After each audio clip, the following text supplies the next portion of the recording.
오늘 본문의 내용은 성막을 건축하고 건축을 마치고 이제 성막 건축하는 것을 이제 총결산하는 그런 내용이 오늘 본문의 말씀입니다. 21절부터 23절에는 성막 건축을 이끌었던 아주 주요한 사람들에 대한 소개를 하고 있습니다. 그리고 24절부터 31절에는 성막을 건축하는 데 들어갔던 재료들은 어떤 재료들이 있었는지, 총 얼마나 들어갔는지를 보여주고 있습니다. 그래서 그 주요 재료들의 양을 기록하면서 이 재료를 드린 것들이 얼마나 귀한 것들인지, 귀한 헌신들로 이루어졌는지를 우리에게 말씀해 주시고 있습니다. 21절에 아론의 네 번째 아들인 이다말에 대해서 이야기하고 있습니다. 우리 21절 말씀을 같이 읽어보시겠습니다. 시작. 성막 곧 증거막을 위하여 레위 사람이 쓴 재료의 물목은 제사장 아론의 아들 이다말이 모세의 명령대로 계산하였으며, 우리가 계속해서 말씀을 보았을 때는 부살렐과 오홀리압을 주로 이야기했기 때문에 이다말에 대해서는 잘 못 봤을 것 같습니다. 이다말은 말씀드렸던 것처럼 아론의 네 번째 아들로서 또 레위기에서 보면 이 성막에서 진행되어지는 모든 것들도 관리하는, 그 사람들을 또 관리하는 관리자 중에 한 사람이었습니다. 특별히 오늘 본문 말씀에서는 성막에 들어가는 그 재료들을 관리했다는 것을 보게 되죠. 그런데 이 재료를 단지 관리뿐만 아니라 계산하였다고 말씀하고 있습니다. 이것은 성막에 들어가는 기구들을 정확히 얼마큼 들어가야 되는지를 알고 있고, 또 그 필요들을 관리하는, 그래서 이 이다말이 이 성막 전체를 만드는 총 책임을 지는 사람이었다고 생각해 볼 수 있는 것입니다. 그리고 22절과 23절에서는 우리가 계속해서 보았던 부살렐과 오홀리압에 대해서 이야기하고 있습니다. 각자의 역할을 맡아 성막을 건축했다는 것을 말씀해 주고 있습니다. 그리고 24절부터는 성막 건축에 들어간 그 재료의 양을 소개하고 있습니다. 금이 29달란트 730세겔로 오늘날 우리가 사용하는 단어로 얘기한다면 1200kg 정도 들어갔고요.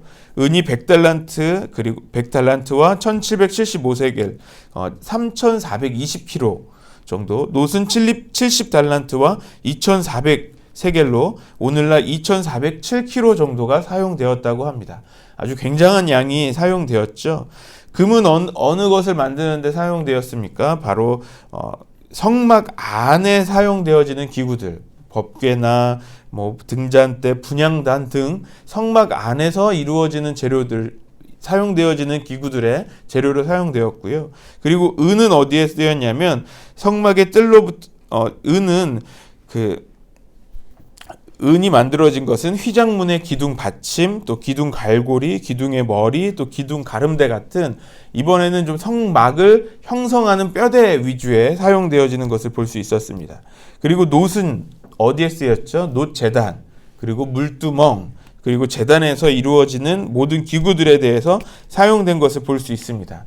그러면 이 금과 은과 놋이 사용되어지는 것이 점점 장소가 변한다는 것을 좀 볼 수 있어요. 금은 성막, 성소와 지성소 안에서 사용되어지고, 은은 그 성막의 틀 같은 그 성막 겉을 이루고 있고요. 그리고 놋은 성막의 뜰에서 사용되어지는 것을 볼 수 있습니다.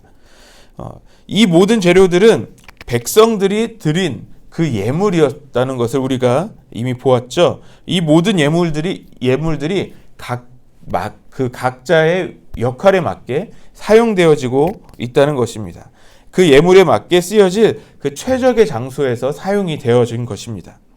출애굽을 한 이스라엘 백성들을 성막의 공동체라고 부릅니다. 왜냐하면 이스라엘 백성들의 그 중심이 바로 성막이었죠. 성막에서 하나님을 예배할 때 구름 기둥이 올라오고 그 구름 기둥을 따라서 행진하게 됩니다.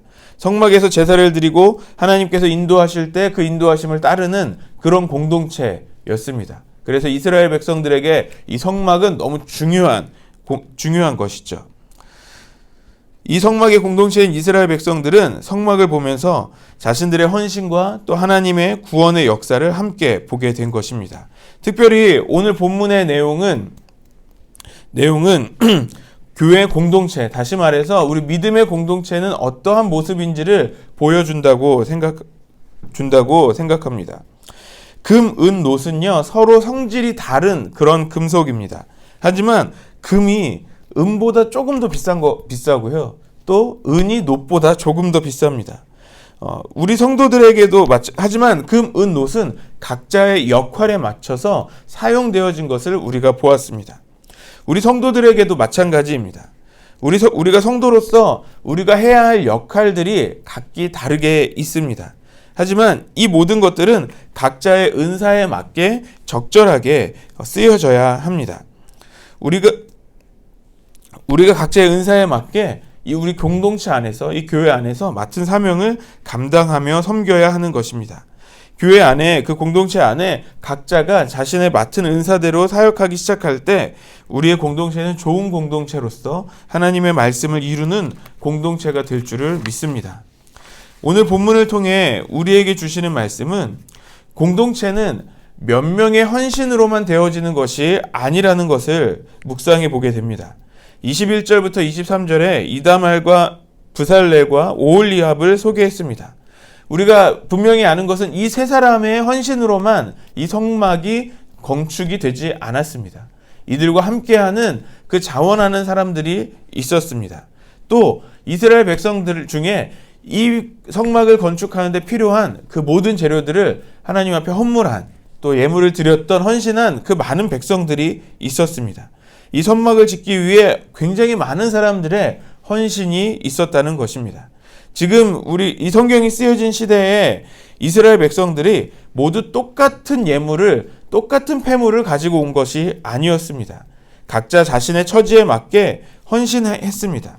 그리고 성막을 완성하는 그 하나님의 사역이 이루어지는 것입니다. 오늘날 우리 교회 안에서도 마찬가지라고 생각합니다. 모두가 같은 배경을 가지고 있지 않습니다. 하지만 분명한 것은 우리가 우리의 처신에 맞게, 우리의 처지에 맞게, 또 우리의 힘써서 헌신을 할 때 또 그렇게 또 헌금을 합니다. 또 헌신도 합니다.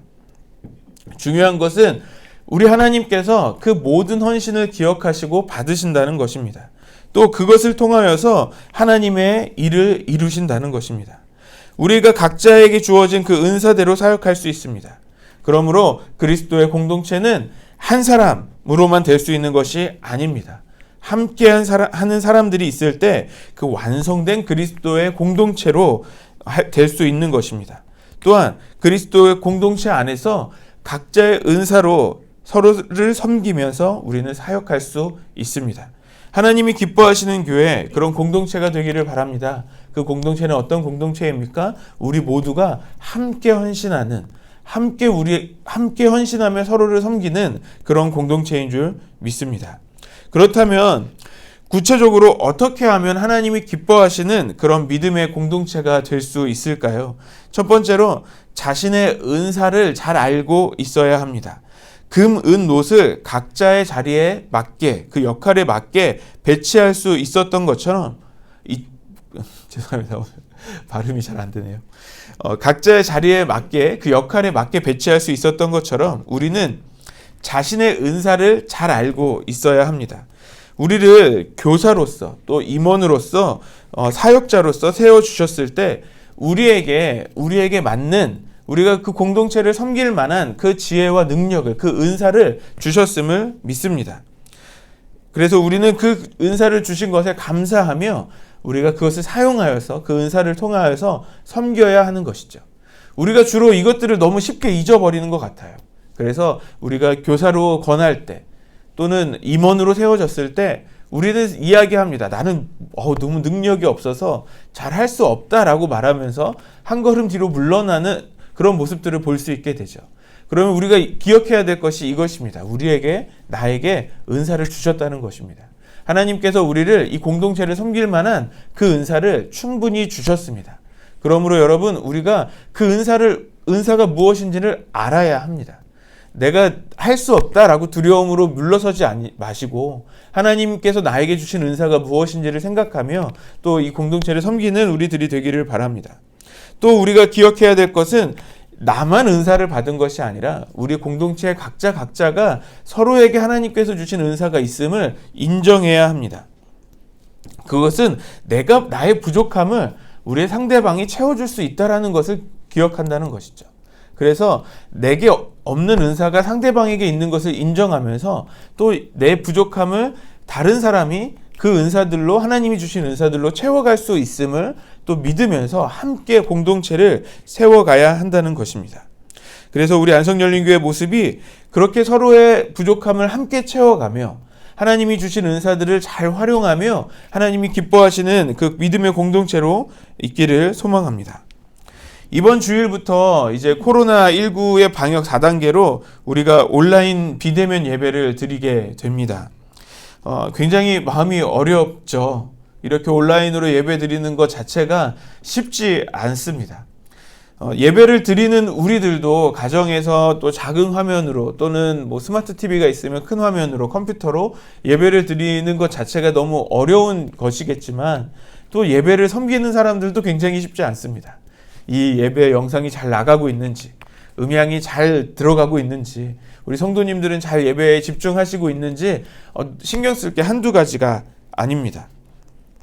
예배를 섬기면서 계속해서 점검하고 계속해서 확인하면서 예배를 섬기지만 꼭 예배를 드리고 나면 뭘 하나가 빠진 것 같고 뭐 하나 부족한 것 같은 생각이 듭니다.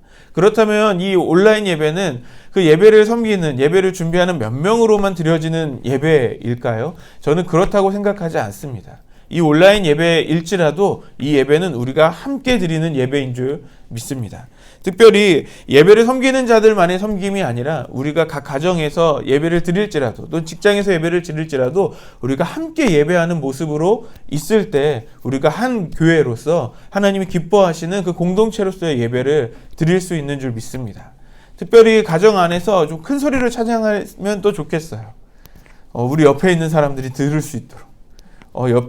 요즘 이 코로나19 때문에 교회들이 가정으로 들어가서 예배를 드리는 교회들이 또 있대요. 교회 모이면 안 되니까 집에 모여가지고 3, 4, 5 모여가지고 큰 소리로 찬양하다가 문을 열었고 봤더니 교회가 막 한 20-30명이 가정에서 모여 있는 거예요. 그래서 이것도 방역 단계를 위반했다고 뭐 뉴스에 나왔던 적이 있는 것 같은데요. 사람들이 그렇게 의심하고 우리 가정에 좀 들어와 봤으면 좋겠어요. 이거 누구야? 여기 사람들 모인 거 아니야? 딱 열고 봤더니 한 명이 찬양하고 있어요. 그래서 그 은혜를 함께 누리면 또 얼마나 좋을까요? 또 어떻게 예배를 함께 할 수 있을까요? 적극적으로 반응해 주시는 거죠. 우리 댓글로서 또 사진도 찍으시면서 우리 함께 예배하고 있습니다라는 것을 또 함께 나누어 주시면서 그렇게 같이 예배할 수 있겠습니다. 아주 중요한 것은 우리가 현장에서 예배를 드리든지 가정에서 온라인으로 예배를 드리든지 우리가 한 공동체인 것을 기억하며 한 교회인 것을 기억하며 우리가 함께 예배를 드려야 한다는 것입니다. 이 코로나19의 상황이 얼마나 빨리 안정을 회복할지는 모르겠지만 그럼에도 불구하고 우리가 한 교회로서 우리 안성열린교회로서 하나님이 기뻐하시는 그 공동체로 있을 수 있기를 소망합니다. 우리가 내가 나 혼자만의 가지고 있는 그런 신앙으로서 우리 공동체를 이루는 것이 아니라 우리가 함께 하나님이 기뻐하시는 그 교회를 이루어 가기를 바랍니다. 이 시간 우리